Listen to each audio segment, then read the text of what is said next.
छैन किन के म दिन्थेँ त किन हो यस्तो दुःख ए भाइ यस्तो व्यक्तिहरू आउँदाखेरि तलै बोलाउने गर्नु भने ल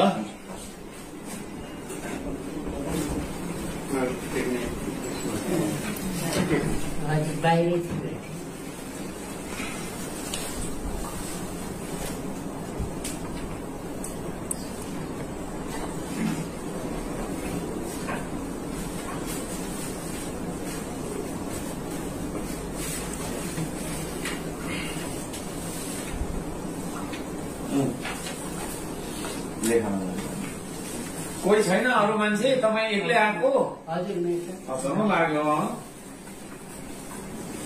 ल ल 17 वर्षमा त राम्रो हुन्थ्यो